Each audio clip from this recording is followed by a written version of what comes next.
হে WhatsApp guys, কেমন আছো সবাই? আশা করি সবাই খুব ভালো আছো। সাবেস 420-তে আমরা একটা কোরিয়ান ক্রাইম থ্রিলার সিনেমা সম্পর্কে জানতে চলেছি, যে সিনেমাটির নাম হচ্ছে দ্য স্ক্যাম। এবং এই সিনেমাটা বোঝা এতই বেশি কঠিন যে আমি তোমাকে মোটেও নিশ্চিত করতে পারছি না সিনেমা তুমি বুঝবে কিনা বা আমি বুঝবো কিনা। এর কারণ হচ্ছে দুটো। প্রথমত, এই সিনেমার যে কনসেপ্ট সেটা হচ্ছে শেয়ার মার্কেট নিয়ে।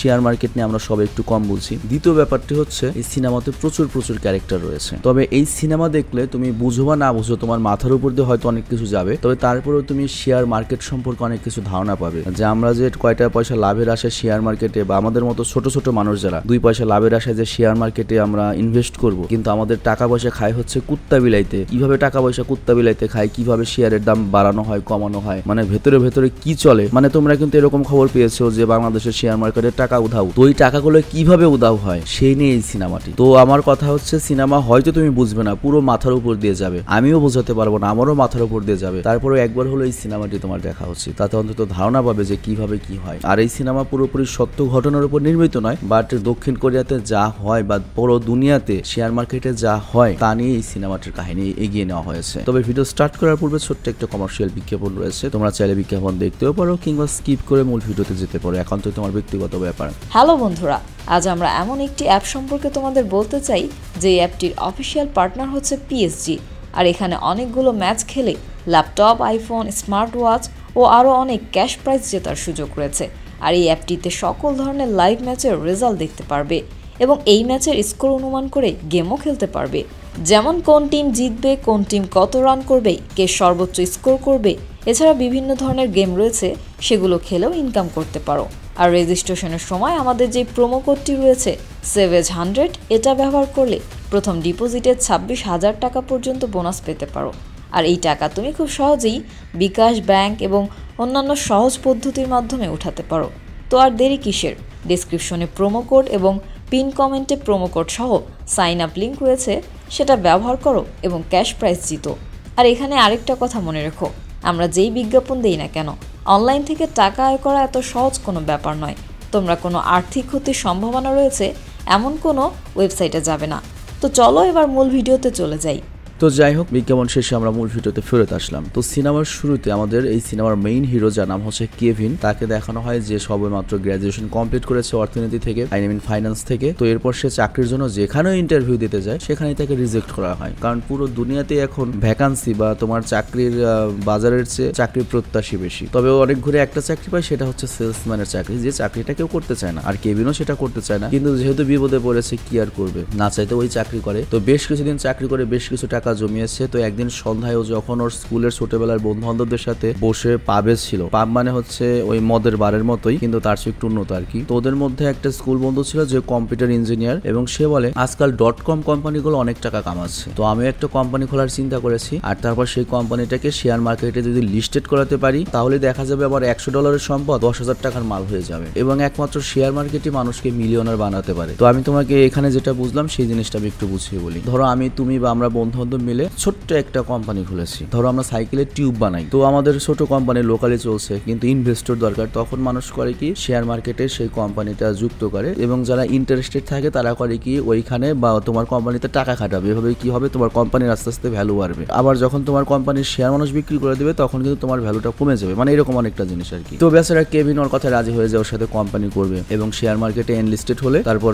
ওদের কোম্পানি বড় হবে, মিলিয়নার হয়ে যাবে। কিন্তু ওর বন্ধু করে কি, সব বন্ধুর টাকা নিয়ে ওই টাকা কামিয়ে ওদের কথা বলে ফিলিপাইনে পালিয়ে যায়। মানে ওর বন্ধু ঠিকই মিলিয়নার হয়ে যায়, মানে ওই টাকা নিয়ে ফিলিপাইনে গিয়ে ও কোম্পানি করে নিয়েছে, কিন্তু কেভিনকে ভিখারি বানিয়ে যায়। এবং কেভিন একে তো গ্র্যাজুয়েশন কমপ্লিট করেছে, তার উপর সারা টাকা শেষ করে দিয়েছে। তো কেভিনের বাড়িতেও এখন দাম নেই, কেভিনের মা তো আশাই ছেড়ে দিয়েছে যে কেভিন জীবনে কামাই করে খাওয়াবে। তার উপর ওরা মিডল ক্লাস এবং বস্তিতে ছোট্ট একটা অ্যাপার্টমেন্ট নিয়ে থাকে। কিন্তু এই জায়গা থেকে কেভিনের স্বপ্ন এত বেশি বড় বড় যে, এরকমই হয় যাদের আর্থিক অবস্থা যত বেশি খারাপ থাকে তাদের স্বপ্ন তত বেশি বড় থাকে। আমার লাইফে আমি অনেকজনকেই দেখেছি আর্থিক অবস্থা এত খারাপ যে মানে এখান থেকে ঢাকা যাওয়ার পয়সা নাই, কিন্তু ওরা স্বপ্নে দেখে হাজার হাজার কোটি টাকা। তো যাই হোক, কেভিনও একই টাইপের। তবে কেভিনের এই ব্যাপারটা কেভিনের মা একদম পছন্দ করে না, এবং কেভিনের ছোট ভাই রবিন এখনো কলেজে পড়ছে, এবং ওর উপরও মায়ের ভার রয়েছে। তো এই জন্য কেভিনের ছোট ভাই চায় কেভিন এই শেয়ার বাজারের পাগলামি ছেড়ে ভালো একটা চাকরি করুক, ফ্যামিলি চালাক। কিন্তু কেভিন তো টাকায় নয়, কেভিন খেলতে চায় ডলারে। তো ওর মনের কথা কে বুঝবে? তো নিরাশ হয়ে কেভিন যখন একদিন রাস্তায় যাচ্ছিল, তখন ওর চোখ পড়ে সেখানে বসে থাকা এক দোকানদারের দিকে, যে পুরনো কিছু বই বিক্রি করছিল। তো কেভিন সেখানে এখানে মেশন নামের একটা লেখা বই দেখে, যে লিখেছে যে কিভাবে আমি শূন্য থেকে কোটিপতি হলাম, মিলিয়নার হলাম, আর এটা করেছে আমি স্টক মার্কেটে থেকে, বা স্টক মার্কেটে কিভাবে তুমি সাকসেসফুল হবে, সেখানে অনেক ট্রিক্স লেখা ছিল। তো কেভিনের যেহেতু স্টক মার্কেটে ধনী হওয়ার শখ, ও করে কি বইটা কিনে এবং ছোট একটা ডিমান্ড অ্যাকাউন্টও খোলে। তো প্রথম কেভিন করে কি অ্যাকাউন্ট খুলে মনে করো গ্রামীণ ফোন কোম্পানির বা অ্যাপল কোম্পানির বা স্যামসাং কোম্পানির বিভিন্ন স্টকে ইনভেস্ট করে। কিন্তু শেয়ার মার্কেটের সিস্টেমটা কি, যখন দাম কমবে তখন তুমি করবে কি বেশি করে কিনে রাখবে, অনেকটা এরকমই বিষয়টা, অনেকটা ধান কিনে রাখি করার মতো। তো যাই হোক, প্রথম ওর অনেক লোকসান হয়, তবে তারপরে ও হার মানে না, কারণ ওর কাছে মনে হয় ভাগ্য যদি বানাতে হয় স্টক মার্কেট ছাড়া আর কোনো অপশন নেই। কিন্তু লাগাতার ফেল হতে একদিনও সুইসাইড করতে যায়, কিন্তু সুইসাইড না করে ও করে কি নিজের সব ক্রেডিট কার্ড পানিতে ফেলে দিয়ে আবার ফিরে আসে এবং প্রতিজ্ঞা করে আমি বড় একটা কিছু হব। এবং এরপরও করে কি সারাদিন কম্পিউটারের সামনে বসে থাকে এবং লুডলস খায় এবং পুরো জোর দিয়ে দিন রাত স্টক মার্কেট বা শেয়ার মার্কেট নিয়ে স্টাডি করতে থাকে, যে কোন পণ্যের আপডাউন কিভাবে হচ্ছে, কিভাবে কোনটার উপর ইনভেস্ট করা যেতে পারে। এবং ওর লক্ষ্য একটাই, যে শেয়ার মার্কেটের যে সাইকোলজিটা এটা সম্পর্কে জানা। এবং শেয়ার মার্কেটে আসলে সাইকোলজি বলে কিছু থাকে আর কি। তোমরা ইদানিং যারা ফেসবুক চালাও বা ইউটিউব চালাও, তোমাদের সামনে কিন্তু প্রায় ওই যে ট্রেডিং এর ভিডিওগুলো আসে এবং অনেকে ট্রেডিং শেখাতে চায় কিভাবে কি হবে। তো ওইরকম একটা ব্যাপার, ওই ট্রেডিং এর যে ব্যাপারটা থাকে ওগুলো কিন্তু এইভাবেই দেখা যায়, একটা কয়েনের উপর মানুষ অনেক বেশি ইনভেস্ট করেছে, তখন ওটার দাম বাড়ে, আবার একটা কয়েনের উপর ইনভেস্ট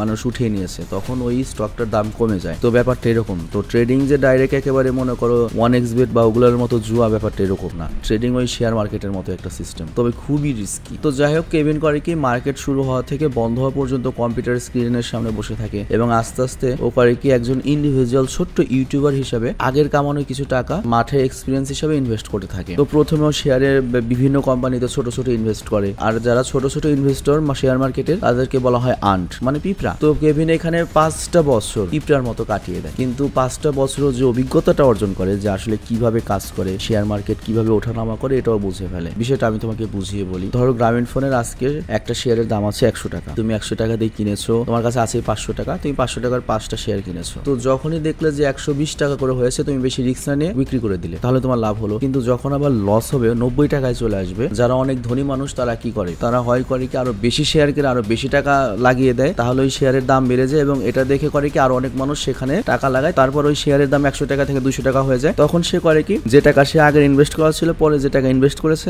সব শেয়ারে বিক্রি করে দেয় এবং ধপ করে দেখা যায় কি বাকি যে ছোট মানুষ আছে 2 টাকা লাভের জন্য ইনভেস্ট করেছিল বা 2-1টা শেয়ার কিনেছিল, তারা সব মারা খেয়ে যায়। তো এটাই হচ্ছে শেয়ার মার্কেটের স্ক্যাম আর কি। আর এটা আরেকটু সামনে আরো ভালো মতো বুঝতে পারবে। আর এই জিনিসটাই আমাদের কেভিন খুব ভালো মতো বুঝে যায়, খুব পারদর্শী হয়ে যায়, ভালো খেলোয়াড় হয়ে যায় এবং ওর ভিতরে একটা কনফিডেন্স চলে আসে যে কখন মার্কেটের কোন খেলা হতে পারে। আর ও যেহেতু টুকটাক কামাচ্ছে, মনে করো আমি যদি টুকটাক একটা সিস্টেমে কামাই, তোমার বন্ধু বান্ধব তোমার কাছ থেকে টিপস নিতে আসবে, তোর এক বন্ধু ওর কাছ থেকে টিপস নিতে চায়, তো তখনও বলে যে ওমেগা টেলিকম কোম্পানি যে রয়েছে ওই কোম্পানির শেয়ার কিনে, ওইটার শেয়ার আস্তে আস্তে উপরে যাচ্ছে। আর ওমেগা যদিও ছোট কোম্পানি, কিন্তু কামাই মূলত ওই ছোট কোম্পানি থেকেই হয়। তবে একটা কথা, ওমেগা কোম্পানির যে আমি তোকে ট্রিক্সটা দিলাম, তুই আর কাউকে কিন্তু এই কথা বলিস না, তুই খালি কিনে টাইম মতো বিক্রি করে ফেলবি। কিন্তু কিছু মানুষ আছে যারা পেটে কথা রাখতে পারে না, ও ওয়ার্নিং এর গুলি মেরে ওর যত বন্ধু বান্ধব রয়েছে সবাইকে বলে ওমেগার শেয়ার কিনে। আর শেয়ার মার্কেটে এই টাইমিং জিনিসটা খুবই গুরুত্বপূর্ণ, যে কখন শেয়ার কিনতে হবে, আর তার চেয়ে সবচেয়ে ইম্পর্টেন্ট ব্যাপার হলো কখন সেটা বিক্রি করতে হবে। আর লোভ খুব খারাপ জিনিস, তুমি যদি বেশি লোভ করো এবং সঠিক সময় যদি শেয়ার বিক্রি না করো, প্রফিট তো পাবে না, উল্টো মারা খাবে আর কি। বুঝি ব্যাপারটা ওরকম। 100 টাকা দিয়ে কিনেছো, 120 টাকা হয়েছে, তোমার কাছে তখন মনে আসতে পারে 150 হতে পারে, তখন বিক্রি করবো, কিন্তু না, তুমি রিস্ক নেবে না, 120-এ বিক্রি করে দিলে। ব্যাপারটা এরকম। তো কেভিন সেই সিস্টেমে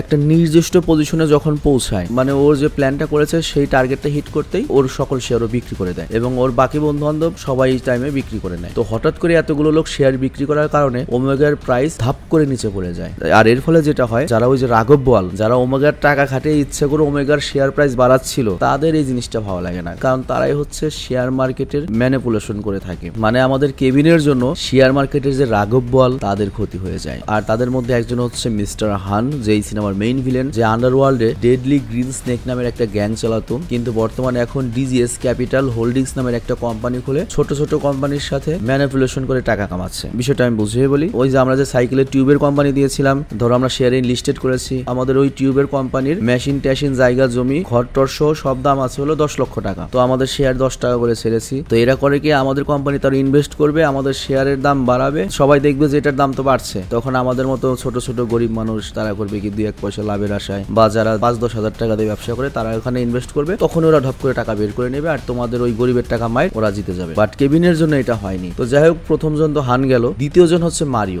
যে একজন ইনভেস্টমেন্ট ব্যাংকার, ব্যাংকে চাকরি করে এবং এবং ওই হানের জন্য শেয়ার কেনা বেচার কাজ করে। ওর কাজই হচ্ছে হানের শেয়ার পারফেক্ট টাইমে কেনা এবং বিক্রি করা। তৃতীয় জন হচ্ছে একটা মেয়ে, জানা হচ্ছে কিমি, যে একজন ফাইন্যান্সিয়াল প্ল্যানার এবং অ্যাসেট ম্যানেজার এবং অনেক বড় বড় লোকদের সাথে তার উঠা বসা রয়েছে এবং তাদেরকে ম্যানিপুলেট করে সে যে কোনো কোম্পানিতে ইনভেস্ট করাতে পারে। মানে রাজনীতিবিদ বা ব্যবসায়ী যাদের কালো টাকা রয়েছে সেই কালো টাকাকে সে সাদা করে শেয়ার মার্কেটে ইনভেস্ট করিয়ে বের করে আনিয়ে দিতে পারে। আর চতুর্থ জন হচ্ছে ব্রায়ান, যে হচ্ছে ফান্ড ম্যানেজার, আর তার একজন বিশাল বড় লোক আমেরিকান ক্লায়েন্ট রয়েছে যার কাছ থেকে সে টাকা এনে এই দক্ষিণ কোরিয়ান মার্কেটে ইনভেস্ট করিয়ে ম্যানিপুলেশন করে লাভ করিয়ে দেয়। এবং ওরা চারজন মিলে কিভাবে এই মার্কেটকে ম্যানিপুলেট করে এটা আমরা আরেকটা পরে বুঝতে পারবো। তো যাই হোক, ওমেগা টেলিকমের প্রাইস পড়তে পড়তে একেবারে অর্ধেকে নামার কারণে ওদের অনেক ক্ষতি হয়ে যায়। কিন্তু কেভিন এই ঘটনায় এক ঝটকায় $7,000 খাটিয়ে $70,000 কামিয়ে নেয়। তো তোমার কাছে এখন প্রশ্ন আসবে, $7,000 থেকে $70,000, বাকি $63,000 কই থেকে আসলো? ওই যে যাদের লস হয়েছে, যারা এখনো বিক্রি করেনি, ওদের কাছ থেকে এসেছে, মানে হানের কাছ থেকে। তো এই কারণে হান খেপে যায় মারির উপরে, মানে যার দায়িত্ব হচ্ছে টাইম মতো বেচা কেনা করা। ওকে বলে তুই টাইম মতো বিক্রি করলি না কেন? তো মারিয়া কি উত্তর দেবে? মারিয়ার ধারণাও ছিল না যে এখন কেউ এত একসাথে মানুষ এই টাকাগুলো বের করে আনবে। তো এরকমই একদিন মারিয়া যখন ব্যাংকে কাজ করছিল তখন সেখানে টাকা তুলতে কেভিন আসে। তো কেভিন তার কামানো $70,000 দেখতে চায় এবং সে মারিয়াকে পুরো $70,000 ক্যাশ দেখাতে বলে। তো মারিয়া যখন কেভিনের অ্যাকাউন্ট চেক করে তখন দেখতে পায় কেভিন তো ওই টাকাগুলো ওমেগার শেয়ার বিক্রি করে কামিয়েছে এবং যখন সেটা প্রাইস বাড়ছিল লাগাতার তখনই ও করেছে কি লোভ সামলিয়ে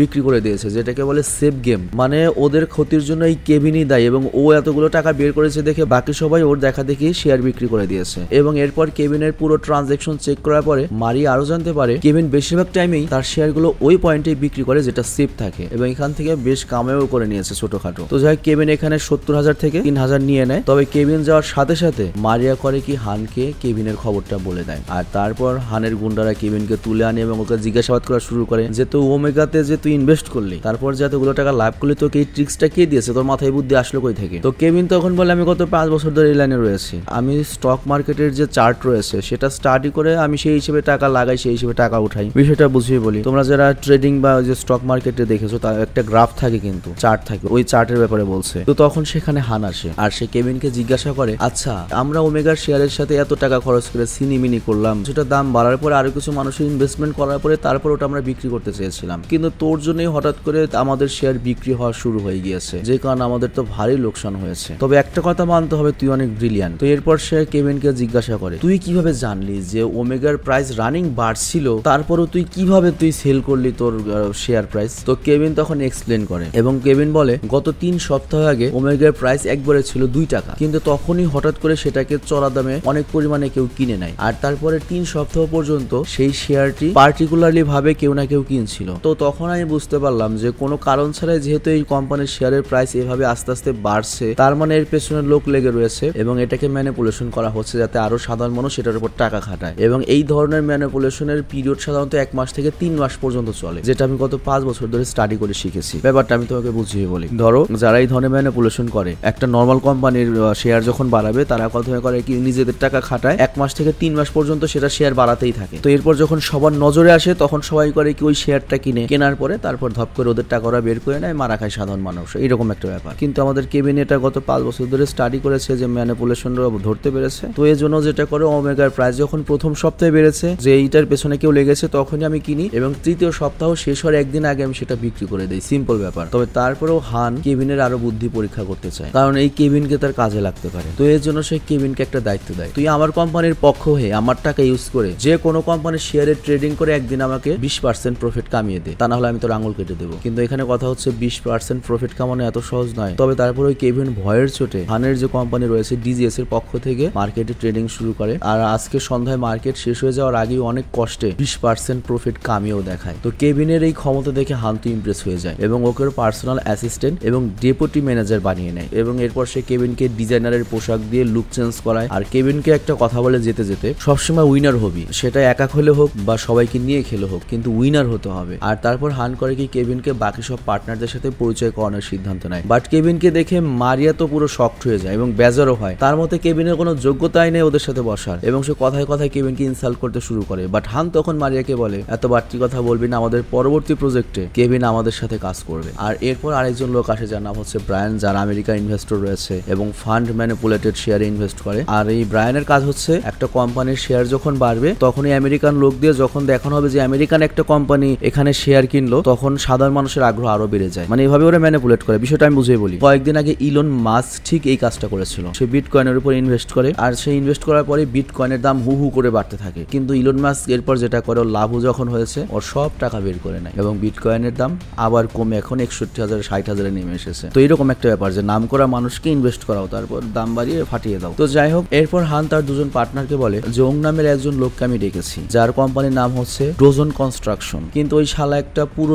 জুয়া খেলতে খেলতে কোম্পানির 12টা বাজিয়ে ফেলেছে এবং ওর কোম্পানিও ডোবার পর্যায়ে রয়েছে এবং ওই কোম্পানির শেয়ার প্রাইস একবারে নিচের দিকে $2 করে রয়েছে। তো এখানে আমরা একটা চাল চালতে চাই। আর তখন ওই কোম্পানির মালিক ওং আসে এবং এবার যে ওরা ম্যানিপুলেশনটা করবে, এখান থেকে ওরা 60 কোটি টাকার প্রফিট কামানোর চিন্তা ভাবনা করছে এবং ওদের প্ল্যান হচ্ছে, ওং এর একটা ক্লাসমেট রয়েছে হাইকু নামে, যে একজন এনভায়রনমেন্ট সায়েন্টিস্ট এবং সে অনেকদিন ধরে একটা রিসার্চ করছে এবং সে এমন একটা জিনিস আবিষ্কার করেছে যেটা ড্রেনের পানিকেও ফিল্টার করে একেবারে খাওয়ার উপযোগী করে ফেলে। আর শুধুমাত্র তাই নয়, এমন সিস্টেম রয়েছে যেটার মধ্যে পানির যত ব্যাকটেরিয়া, ভাইরাস বা যা মনে হয় তাই হোক সব মেরে ফেলে। তো হাইকু তো একজন বিজ্ঞানী, কিন্তু তার ওই প্রোডাক্টটিকে সে যে মার্কেটে ছাড়বে এর জন্য তো ইনভেস্টর লাগবে বা একটা কোম্পানির সাথে ডিল করতে হবে, ইনভেস্টর খুঁজছে। কিন্তু ওং যেহেতু তার বন্ধু এবং ডোসন কোম্পানির মালিক, তো এর জন্য ওংকে দেশে অফার দেবে যে তোমার এই প্রোডাক্টটি ডোসন কোম্পানির মাধ্যমে আমরা ম্যানুফ্যাকচার করব, মানে একটা জয়েন্ট ভেঞ্চারে যাবে। আর তারপর মিডিয়া এবং পুরো দুনিয়াতে খবর প্রচার করবে যে ডোসন কোম্পানি এরকম হাইটেক একটা টেকনোলজি উৎপাদন করতে যাচ্ছে, মানে ওই যে পিউরিফায়ার আছে না, যেরকম ওই যে পানি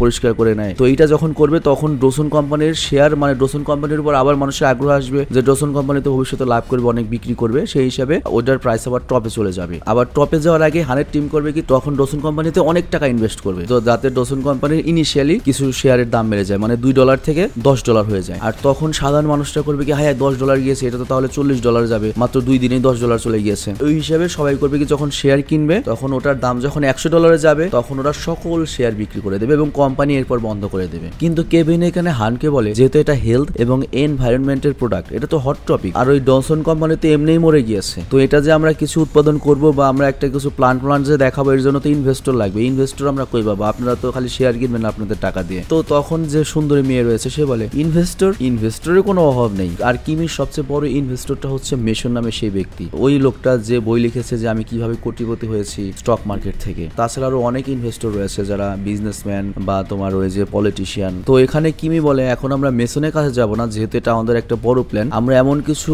করাপ্টেড বা দুর্নীতিগ্রস্ত পলিটিশিয়ানদের কাছে হেল্প চাবো যারা কোনো সুদ বা ইন্টারেস্ট চাইবে না, তাদের টাকা সাদা করে দিলেই খুশি এবং এই টাকাগুলো আমরা ডোসনে লাগাতে পারি। তো যাই হোক, তাদের প্ল্যান পুরো কমপ্লিট হয়ে গিয়েছে এবং বাড়ি ফেরার আগে সবাই মন ভরে মদ টদ খায়। কিন্তু কেভিনই এত কোটিপতিদের মাঝে খুব নার্ভাস ফিল করে। কিন্তু হান তখন বলে, তুই কি ভাবছিস, তুই নিজেকে এদের কারো চেয়ে কম মনে করিস না, এদের কারো চেয়ে তোর যোগ্যতা কিন্তু কম নয়, বরং বেশি। তার এই কথা বলে কেভিনকে অনেক মদ খায়। আর সকালে যখন কেভিন ওঠে, ও নিজেকে একটু অচেনা জায়গায় পায় এবং বদ্ধ অবস্থায় পায়। আর মারিও তখন বলে, পরবর্তী 3 মাস তোকে এখানেই থাকতে হবে, না ইচ্ছা মতো বাইরে যেতে পারবি না ভেতরে আসতে পারবি, বাইরে যাবে আমাদের সাথে, আসবে আমাদের সাথে। আর এখান থেকে তোকে আস্তে আস্তে ডোসনের শেয়ার কখন কেনার দরকার তখন কিনতে হবে এবং যখন বলা হবে তখন সেটাকে বিক্রি করতে হবে, এটাই তোর চাকরি। মানে পরবর্তী 3 মাসের জন্য কেভিন ফাইসে গেছে। তো এই জন্যই কথায় আছে, যারা খারাপ লোক ওরা যত ভালো অফারই দিক, ওদের সাথে থাকাও রিস্ক সিরিয়াসলি। মানে তোমার যদি কোনো বন্ধু থাকে অনেক বড় নেতা, অনেক বড় ব্যবসায়ী, যদি মানুষ খারাপ হয় ওদের সাথে সম্পর্ক না রাখাই ভালো ভাই, ফাইসে যাবে আজব কাই লোক। তো যাই হোক, কেভিন যাতে পালিয়ে না যায় এই জন্য হুগো নামের একজন পাহারাদারও রাখা হয়েছে। আর এদিকে হান আর মারিও করে কি, বেনি নামে একজন নিউজ পার্সোনালিটি, মানে অনেক বড় একটা সাংবাদিকের সাথে দেখা করে। এবং এখানে প্ল্যানটা কি জানো, ওই ডোসন কোম্পানি যে এই যে তোমার পিউরিফায়ারের মতো একটা জিনিস বানাবে যেটা ড্রেনের পানিকেও পরিষ্কার করে দেবে, সেই জিনিসটাকে পুরো দুনিয়াতে ছড়িয়ে দেওয়া যাতে ডোসন কোম্পানি ফেমাস হয়ে যায়। প্ল্যানগুলো বুঝতে পারছো তুমি? মানে আমি কিন্তু সিনেমার মতো করে এক্সপ্লেন করছি না, আমি জাস্ট এটা ডকুমেন্টারির মতো এক্সপ্লেন করছি বোঝানোর জন্য। তো যাই হোক, এরপর মারিও কেভিনকে বলে, দেখ তোর কি মনে হয় যে স্টক মার্কেট কি ইনভেস্টররা চালায়? স্টক মার্কেট চালায় হচ্ছে ম্যানিপুলেটররা। যদি ইনভেস্টররা চালাতো তাহলে কেউ একদিনে মিলিয়নার হতো না, কেউ একদিনে ফকির হতো না। আর কেভিন তখন বলে, হ্যাঁ ঠিকই বলেছো, তোমাদের মতো রাঘব বোয়ালদের জন্যই একজন মানুষ একদিনে মিলিয়নার হয়ে যায় আর হাজার হাজার মানুষ ঘর ছাড়া হয়ে যায়। ছোট ছোট ইনভেস্টর যারা রয়েছে তাদের তো খাওয়াই নেই তোমাদের সামনে। আর মারিয়া তখন বলে, দেখ স্টক মার্কেট হচ্ছে একটা যুদ্ধের মতো, আর যুদ্ধে সবকিছু ফেয়ার। আর এখানে যত রাজনীতিবিদ, যত সরকারি চাকরিজীবী, যত মনে করো ব্যবসায়ী, তাদের কালো টাকা স্টক মার্কেটে এজন্যই ইনভেস্ট করতে চায় যাতে তারা ওটা সাদা করতে পারে। তো কিমিও তখন সিদ্ধান্ত নেয় ওই সিনেটরের কাছে যাবে এবং ওই সিনেটরকে গিয়ে বলে যে, স্যার আপনার টাকা আমরা প্রথমে নেব, তারপর সেটা বন্ডে কনভার্ট করব, তারপর এই বন্ডটাকে অন্য একটা অ্যাকাউন্টে আমরা ট্রান্সফার করব এবং সেই টাকাগুলো দিয়ে আমরা ডোসন কোম্পানিতে শেয়ার কেনাতে লাগাবো, যেখান থেকে আমিও কিছু কমিশন পাবো এবং আপনার টাকাও সাদা হয়ে যাবে। বিষয়টা আমি পুরোপুরি বুঝিনি, এজন্য আমিও তোমাকে বোঝাতে পারলাম না। এটা কোনো ফাইন্যান্স বিশেষজ্ঞ যারা তারা বুঝতে পারবে, যারা চার্টার অ্যাকাউন্টেন্ট তারা বুঝতে পারবে। তবে এতটুকু এতটুকু বুঝতে পেরেছো, সাদিক এগ্রোর যে ঘটনাটা ঘটলো ছাগল কাণ্ড, ওই লোকটার কাছে যদি কিমি নামে একজন থাকতো তাহলে এই ঘটনাটা ঘটতো না, টাকাগুলো সাদা করে দিতে পারতো। তো যাই হোক, এরপর কিমি করে কি আমাদের নায়ক কেভিনের হিস্ট্রি বের করে এবং জানতে পারে কেভিন তো একজন সাধারণ প্রাইভেট ইনভেস্টর, মানে ছোট ছোট ইনভেস্ট করতো, তবে তারপরেও সে কেভিনকেও ব্যবহার করার প্ল্যান বানায় এবং মিটিং এই সিদ্ধান্ত নেয় যতক্ষণ না পর্যন্ত প্রায় মরে যাওয়া ডোসন কোম্পানির সাথে হাইকোর এই নতুন আবিষ্কারের জয়েন্ট ভেঞ্চারটা পাবলিকের সামনে ডিক্লেয়ার না করা যাচ্ছে ততক্ষণ পর্যন্ত শেয়ারের দাম বাড়বে না। কিন্তু তার আগেই ডোসনের শেয়ার আমাদের খুব মাত্রায় ক্রয় করতে হবে। যখন শেয়ার প্রাইস 2 থেকে 10-এ চলে যাবে তখনই মানুষের নজর পড়বে এবং আমরা যেটা কিনে রেখেছি সেটার দামও বেড়ে যাবে এবং শেয়ার যখন 50-এ চলে যাবে আমরা সেফ জোনে থেকে সব বিক্রি করে দেবো। কিন্তু কেভিন ওদেরকে বলে, দেখো ডোসনের শেয়ার প্রাইস যদি তোমরা স্টেডি রাখো, মানে এক লেভেলে রাখো কিছুদিন এবং অনেক বেশি প্রফিট কামাতে চাও, তাহলে প্রথমে ডোসনের শেয়ার বাড়াও, মানে কিছু টাকা ইনভেস্ট করো, তারপর আবার কিছু শেয়ার বিক্রি করে দাও, তাহলে সেটার প্রাইস আবার কমে যাবে এবং এর ফলে যেটা হবে ছোট শেয়ার হোল্ডাররা ভয়ের চোটে তাদের শেয়ার বিক্রি করে দেবে আর তখন তোমরা করবে কি আবার সেটা ক্রয় করবে এবং শেয়ার আবার বিক্রি করে যাবে। তখন ছোট শেয়ার হোল্ডাররা আবারও করবে কি সাহস করে কেনা শুরু করবে যে বেশি দাম বেড়ে যাওয়ার আগে কিনে ফেলি, আর এটা বিশ্বাসযোগ্য হবে। তো কেভিনের এই প্ল্যানটা হানের পছন্দ হয় এবং এরপর কেভিন ডোসনের 2 লাখ শেয়ার বিক্রি করে, যে কারণে ডোসনের শেয়ার প্রাইস ধপাস করে নিচে পড়ে যায় এবং সেই পড়ে যাওয়া প্রাইসে আবার কেভিন করে কি 5 লাখ শেয়ার কিনে ফেলে। কিন্তু মারিয়ার তখন মনে হয় এত বড় একটা ম্যানিপুলেশন তো কারো চোখে পড়বে যে পেছনে কেউ বড় একটা চাল চালছে, কিন্তু তারপরেও কিমি কেভিনের প্রশংসা করে এবং আমরা দেখতে পাই ডোসনের শেয়ারের প্রাইস এখন 2-এ চলে আসে। কিন্তু এই হঠাৎ করে যে স্টক এক্সচেঞ্জের ব্যাপারটি, এটা একজন ইনভেস্টিগেশন অফিসারের নজরে পড়ে এবং সে তার বসকে বলে যে এই কোম্পানি কাল পর্যন্ত ডুবেছিল কিন্তু সেটার শেয়ারের প্রাইস এবং খরিদ্দার দিন দিন বাড়ছে এবং বিভিন্ন নামে বেনামে হচ্ছে, অনেক মানুষ কিনছে। তো আমার মনে হয় এটা কেউ ম্যানিপুলেশন করছে। কিন্তু ওটার যে বস ছিল সে বস নিজেই হানের কেনা, তো সে বলে এত ছোট কোম্পানির উপর আমার কোনো ইন্টারেস্ট নেই, এগুলা গেলে আর কয় টাকায় খাবে, কত দূরে যেতে পারবে, বাদ দাও। তো যাই হোক, এরপর আমরা দেখি ডোসন কোম্পানির যে মালিক ওং, সে করে কি কেভিনকে হাইকুর সাথে দেখা করতে নিয়ে যায়। আর এখানে হাইকু খুবই ভালো একটা মানুষ, নিরীহ একটা মানুষ। আসলে যারা রিসার্চার তারা এরকমই হয়, তাদের মাথায় ওই দুনিয়াদারির ক্রিমিনালের চিন্তা ভাবনা থাকে না, তারা তাদের গবেষণা নিয়ে ব্যস্ত থাকে। তো হাইকু তার রিসার্চ নিয়ে খুবই উৎসুক এবং তার বিশ্বাস এই রিসার্চ অনেক মানুষের উপকার করবে এবং কমার্শিয়াল যখন ম্যানুফ্যাকচারিং শুরু হবে পুরো দেশের মানুষের উপকারের সাথে সাথে সে অনেক বেশি প্রফিটও করবে এবং তার সারা জীবনে কষ্ট সফল হবে। কিন্তু বেচারা নিজেও যায় না তার এই রিসার্চের নামটা জাস্ট ব্যবহার করা হচ্ছে, তার এই রিসার্চ জীবনে ম্যানুফ্যাকচারিং হবে না। তো এর জন্য কেভিনের খুব দয়া হয় হাইকুর উপর এবং সে করে কি হাইকুর প্রজেক্ট রিপোর্টের একটা কপি নিয়ে নেয়। কিন্তু এরপর রাস্তায় ওং করে কি কেভিনকে একটা ফোন দেয় এবং বলে, শোনো, হানকে আমি মোটেও বিশ্বাস করি না, ও যখন তোমাকে অর্ডার দেবে ডোসন কোম্পানির শেয়ার বিক্রি করার তার আগেই তুমি আমাকে কল দিয়ে দেবে, কারণ ওর উপর আমার ভরসা নেই যাতে আমার শেয়ারের দাম পড়ে যাওয়ার আগে আমি আমার শেয়ারগুলো বিক্রি করতে পারি, আর এনে আমি তোমাকে 30% কমিশনও দেবো। আবার একটু পরে কিমি এসে কেভিনকে আরেকটা ফোন দেয় এবং বলে, শোনো, হানকে আমি মোটেও বিশ্বাস করি না, ও যখন তোমাকে অর্ডার দেবে তার আগে আমাকে মেসেজ করে জানিয়ে দেবে, আমি আমার শেয়ার বিক্রি করে দেবো। তো বুঝতেই পারছি, একটু আগে আমি বলেছি তুমি যখন সবগুলো অসৎ মানুষের সাথে চলাফেরা করো বিশ্বাস কিন্তু এমনিতেই আসে না, সব যেহেতু চোর এর জন্য তাদের সামনে নয় তোমার পেছনে তাদের নিয়ে গুটি চাল দিতে হবে। তো আমাদের কেভিনও তখন ভাবে তার মানে আমারও কিছু করতে হবে। তো এর জন্য সে করে কি তার ভাই রবিনকে কল দেয় এবং বলে, আমাদের অ্যাকাউন্টে যে $67,000 রয়েছে সেটা ডোসন কোম্পানির শেয়ারে ইনভেস্ট কর এবং যখন আমি বিক্রি করতে বলবো নগদ বিক্রি করে দিবি, আর এটা আমার গ্যারান্টি যে তোর ওই $63,000 আমি 63 লাখ বানিয়ে দেবো। আবার অন্যদিকে হানু আলাদা কিছু প্ল্যানিং করছে, সে শেয়ার মার্কেটের আপ ডাউন অসহ্য হয়ে গিয়েছে, মানে সে শুধুমাত্র টাকা দিয়ে এগুলো করতে পারছে না, তার এখন পলিটিক্সে যেতে মন চাচ্ছে, সে অনেক বড় একটা পলিটিশিয়ান হবে, তার আন্ডারে অনেক লোক থাকবে এবং তার যখন টাকার সাথে সাথে পাওয়ারও থাকবে তখন কিমি কিংবা ওই ডোসনের যে ওই মালিক টালিক এইসব লোক রয়েছে তারা তাকে ভয় পাবে এবং আন্ডারে চলবে আর ইচ্ছা মতো তোমার এই ম্যানিপুলেশন করতে পারবে, যেটা নর্মালি রাজনীতিবিদরা করেও থাকে। তো যাই হোক, এখানে হান আরেকটা প্ল্যান করে, সেটা হচ্ছে কিমি যে ওই যে টাকাটা আনলো একটা পলিটিশিয়ানের এবং ডোসন কোম্পানির শেয়ারে যে ইনভেস্ট করবে ও এটা লোক দিয়ে চুরি করাবে। আর তারপর হান মারিওকে বলে, আমি যদি বর্তমানে সরকারি দলকে $3 মিলিয়ন দিই তার আমাকে ইলেকশনের টিকিট দিয়ে দেবে, সামনেবার আমি এমপি কনফার্ম, আর ইলেকশন জিতে গেলে তো আমার ওই কিমি ওয়াং ওদের মতো লোক দরকারই পড়বে না, ওরা আমার সামনে পিছিয়ে ঘুরবে, ইচ্ছা মতো খেয়ে দেবো সব শেয়ার মার্কেট। তো হান এখন তার প্ল্যান বলে মারিওকে যে তুমি কিমি যে অ্যাকাউন্টে টাকাটা রেখেছে বা রাজনীতিবিদের যে কালো টাকাটা ঢুকাবে সেই অ্যাকাউন্টের পুরো কন্ট্রোল কিন্তু কেভিনের কাছে দেওয়া হয়েছে, মানে আমাদের নায়ক কেভিনের কাছে, কারণ ওরই তো দায়িত্ব কোন সময় ক্রয় করবে কোন সময় বিক্রি করবে। মানে এখানে বুঝিয়ে বলি, পার্টি তো কয়েকটা, হান এক পার্টি, তার টাকার শেয়ারও কিন্তু আমাদের কেভিন কিনবে কারণ ও এটা এক্সপার্ট, আবার কিমির টাকার শেয়ারও আমাদের কেভিন কিনবে, সে এটা এক্সপার্ট, আবার ওই যে ডোসন কোম্পানির মালিক ওই টাকার শেয়ারও কেভিন কিনবে, আবার বিক্রিটাও কেভিনের হাত দিয়ে হবে, কিন্তু শুধুমাত্র হানেরটা অগ্রাধিকার, হানের বিক্রিটা কেভিন করবে, আর এর জন্য বাকি দুজন আগেই কেভিনকে বলে রেখেছে আমাদের মেসেজ দিয়ে দিস, কারণ হানকে দিয়ে বিশ্বাস নেই শালা আমাদেরই বাস দিয়ে দিতে পারে। তো এখন হানের প্ল্যান হচ্ছে যেহেতু ওই কালো টাকার আননোন অ্যাকাউন্টের হ্যান্ডেলটা কেভিনের কাছে রয়েছে, তো ও টাকা যদি ও চুরি করে কেভিনের কাছ থেকে তাহলে ওই রাজনীতিবিদ ওর পিছনে লাগতে পারবে না, কোনো প্রুফে থাকবে না, আর সবচেয়ে বড় কথা কেভিন ওই টাকা উঠিয়ে শেয়ার মার্কেটে লাগানোর আগেই সে ওই টাকাগুলো নিয়ে নেবে এবং তারপর কেভিনকে মেরে ওর বডি একবারে মাটিতে দাফন করে দেবে, যাতে সবাই মনে করবে যে কেভিন ওই ক্যাশ টাকা থেকে করতে পারেনি, পালিয়ে গিয়েছে, এবং সবার সন্দেহ কেভিনের উপর পড়বে। তো হানের এই প্ল্যান শুনে মারিয়া নিজেই ভয় পেয়ে যায় যে আমি কার সাথে কাজ করছি ভাই। এর নিজেই কেভিনকে নিয়ে আসলো, ব্রিলিয়ান্ট বললো, ওকে দিয়ে এত প্ল্যান, আর কি ঘটনা কি। আর এদিকে আমরা দেখতে পাই ফাইন্যান্সিয়াল নিউজে হানের কেনা যে স্টক এক্সপার্ট রয়েছে, মানে সে শেয়ার মার্কেটের সাংবাদিক, এক্সপার্ট সাংবাদিক, সে মূলত প্রেডিকশন করে কোনটা বাড়বে কোনটা কমবে। তো সে করে কি টিভি চ্যানেলে লাইভে গিয়ে রিভিল করে যে ডনসন কোম্পানি তো হাইকুর সাথে জয়েন্ট ভেঞ্চার করছে এবং নতুন একটা টেকনোলজি দিয়ে ওয়াটার পিউরিফায়ার তৈরি করছে, তাদের প্ল্যান খুব শীঘ্রই তৈরি হতে চলেছে এবং ডনসন কোম্পানির শেয়ারের দাম তো অনেক বেড়ে যাবে, এখানে টাকা লাগান মানে সবচেয়ে ভালো অবধি হবে। তো এই নিউজ যখন ছড়িয়ে যায় ডনসন কোম্পানির শেয়ারের দাম বাড়তে থাকে। আর এই নিউজ যখন চলছিল তখনই কেভিন রবিনকে ডনসনের শেয়ার ক্রয় করতে বলে যে এখনই কিন। তো ডনসনের শেয়ার ওরা কিনে ফেলে, আর ডনসনের শেয়ার খালি বাড়ছেই $2 ডনসনের শেয়ার বাড়তে বাড়তে $300 হয়ে যায়। আর কেভিন তখন রবিনকে ফোন করে বলে, মানে ছোট ভাইকে, $40 হলেই কিন্তু তুই বিক্রি করে দিবি, কারণ হান প্ল্যান করে রেখেছে $50 হলে ওদের শেয়ার বিক্রি করবে। কিন্তু আমাদের কেভিন কিন্তু সবসময় সেফ গেম খেলে। তো যাই হোক, নিজের কোম্পানির শেয়ারের এরকম প্রাইস দেখে হং নিজেই হতাশ হয়ে যায়। আমার কোম্পানি ইউজ করে আমার এই মরা কোম্পানিকে এখন কোটি কোটি ডলারের কোম্পানি বানিয়ে দিল, আর এর ভাগ ওদের দিতে হবে। আর মারিও তখন হলো ওরা আসল ম্যানিপুলেশনে খেলা শুরু করে। মারিও তখন করে কি ডনসনের শেয়ারের দাম কিছুটা বাড়িয়ে ব্রাইনের কাছে বিক্রি করে দেয়। আর ব্রাইন হচ্ছে সেই যে আমেরিকান যে ইনভেস্টর কোম্পানি সামলাচ্ছে।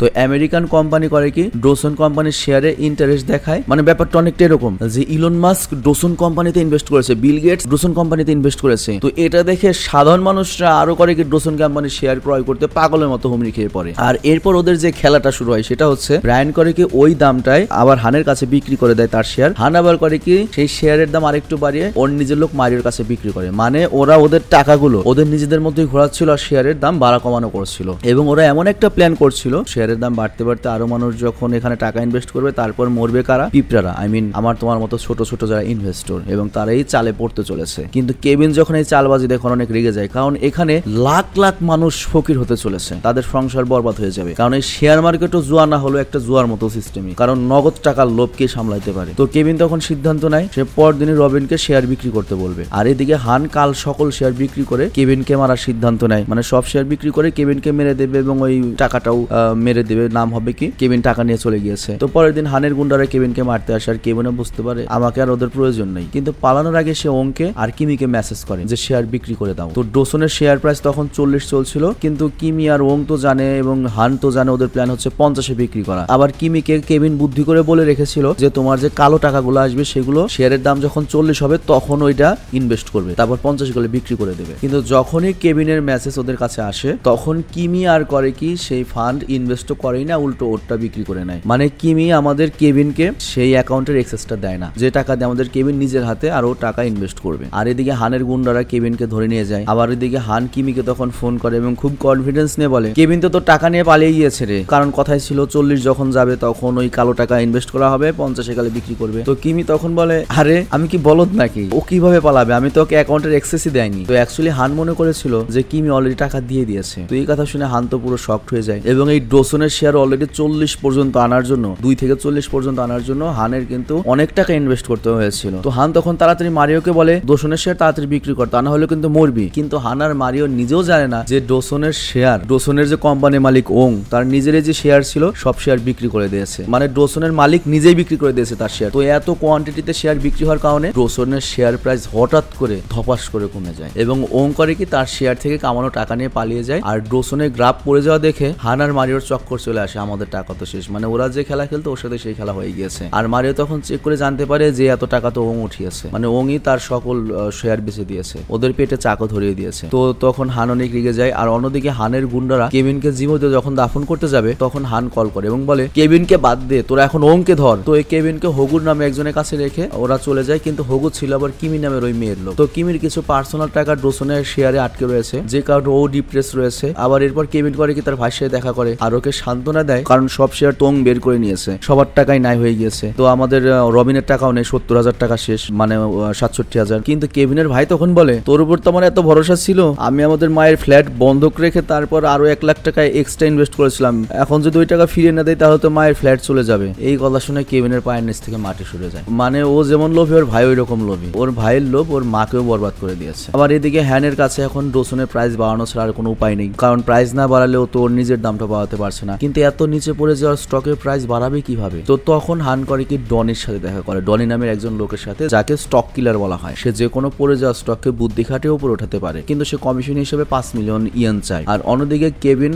আর কিমিও তাদের টাকা ওঠানোর জন্য ডসনের শেয়ার প্রাইস বাড়ানোর সিদ্ধান্ত নেয়, কিন্তু কিভাবে বাড়াবে। তো তখন কেভিন করে কি, কিমিকে হাইকুর প্রজেক্ট ফাইলটা দেয়। মানে হাইকু মানে যে ওই যে পিউরিফায়ার আবিষ্কার করেছে, যে এটা দিয়ে কিছু করা যেতে পারে, যেটা এখনো ডজনের সাথে জয়েন্ট ভেঞ্চারে রয়েছে। তো এরপর কিমি আর কেভিন করে কি, সেই মিস্টার মেশন মানে মিলিয়নের সাথে দেখা করে। তো কেভিন এখানে মেশনকে বলে যে আমি আপনার বই থেকেই শেয়ার মার্কেটের পদ্ধতি শিখেছি এবং এই শেয়ারের প্রতি আমার আগ্রহ জেগেছে। মেশন তখন বলে বই পড়ে কেউ শেয়ার মার্কেট শেখে না। আর কিন্তু মেশন হাইকোর রিসার্চ রিপোর্টটা ঠিকই পড়ে। তো কিমি তখন জানতে চায় যে মেশন কি নিজের টাকা ডেশনে লাগাবে, আপনি যদি লাগান তাহলে শেয়ারের প্রাইসটা বাড়বে। কিন্তু মেশন এখানে ডাইরেক্ট বলে আমার ভয় রয়েছে, আমি যদি ডজনের শেয়ার বাড়াই তাহলে হান তার শেয়ার বিক্রি করে দেবে, যে কারণে শেয়ারের প্রাইস আবারও পড়ে যাবে। তাহলে কি হবে, হানের ক্ষতি আমি পূরণ করে দেবো। তো আমার কোনো ইচ্ছে নেই। বাট তখন কেভিনের মাথায় একটা চমৎকার প্ল্যান আসে। আবার এদিকে আমরা দেখি ওংকে ধরা হয় এবং ডোসন থেকেও যে টাকা কামিয়েছে সে টাকার অর্ধেকের বেশি তো ওর ধার শোধ করতে গিয়েছে, কোম্পানির লোন শোধ করতে গিয়েছে। আর তখন হ্যান ও ব্রায়ানকে তার টাকা ফেরত দিতে বলে, যেটা সে মার্কেটে ম্যানিপুলেট করার জন্য দিয়েছিল। তারপরেও এখন আর অনেক টাকা বাকি রয়েছে। তো হ্যান তখন ডনিকে 5 মিলিয়ন দিয়ে ডসনের শেয়ারের সাথে ম্যানিপুলেশন করার জন্য বলে। তো পরের দিন ডনি করে কি হ্যানের আড্ডায় পৌঁছায় এবং হ্যানকে বলে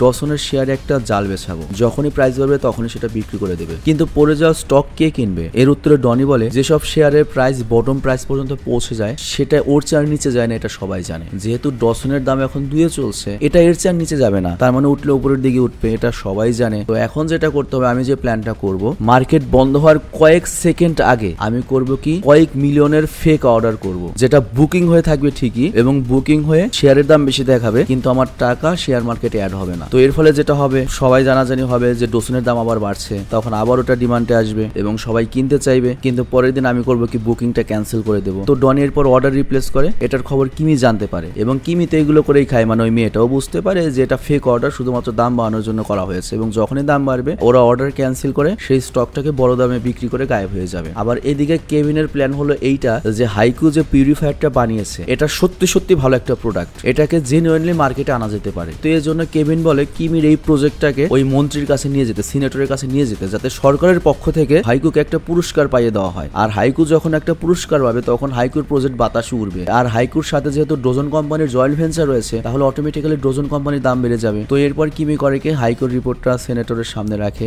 আর সিনেটরের সাথে চিফ মিনিস্টার অনেক ভালো সম্পর্ক, তো সিনেটরের প্রজেক্ট পছন্দ হয়। আর এদিকে ইনসাইডার ইনফরমার মানে সবারই তো গুপ্তচর গোয়েন্দা রয়েছে, সেখান থেকে ডনি জানতে পারে যে সরকার হাইকুকে মানে হাইকু নামের ওই বিজ্ঞানীকে তার ওয়াটার পিউরিফায়ারের প্রজেক্ট নিয়ে সম্মানিত করতে চলেছে এবং সায়েন্স অ্যান্ড টেকনোলজির অ্যাওয়ার্ড দিতে চলেছে। তো এটা সোজা ব্যাপার, এর ফলে ডজনের প্রাইস আবার আকাশ ছুঁতে চলেছে। তো এই কথা শুনে হান আর মারিও আবারও লোভে পড়ে যায় এবং ডজনের শেয়ার প্রাইস বাড়তে থাকে। কিন্তু ডনি সেটা তখন বলে আমি কি এটা বিক্রি করে দেবো, তোমরা কিন্তু আমাকে এটার লস রিকভারি করার জন্য বলেছিলে। কিন্তু মারিয়ার হান থামিয়ে দেয়, না আরো বাড়ুক। কিন্তু ডনি বারবার বলে তোমার কিন্তু এটা সুযোগ না, উচিত হচ্ছে না, বিপদে পড়বে। আমাকে তোমরা বলেছিলে শেয়ারের প্রাইস এই লেভেলে আসলে আমি যেন সেটা বিক্রি করে দেই, তবে তোমরা যদি বিক্রি করতে না চাও তাহলে আমার কিছু করার নেই, তোমাদের ব্যক্তিগত ব্যাপার, আমার টাকা তো আমি পেয়েছি। তো ডনি যখন সেখান থেকে যেতে থাকে তখন হ্যান ডনিকে বলে শেয়ারের প্রাইস বাড়াতে তোমার কোনো হাত নেই, আমার 5 মিলিয়ন ফেরত দাও, কারণ এটা হাইকো পুরস্কার পাচ্ছে তার জন্য হচ্ছে। ডনি ডাইরেক্ট মানা করে দেয়, বাট তখন হ্যানের লোক ভুলে ভুলে ওকে গুলি করে মেরে ফেলে। আর এদিকে কিমি কেভিনকে বলে যেহেতু এখন শেয়ারের দাম বেড়েছে তুমি তাড়াতাড়ি তোমার শেয়ার বিক্রি করে মায়ের ঋণ পরিশোধ করে দাও। কিন্তু কেভিন এখন নিজে খেলায় নামতে চায়, সে টাকার জন্য নয়, সে উইনার হওয়ার জন্য নামতে চায়। আবার ওদিকে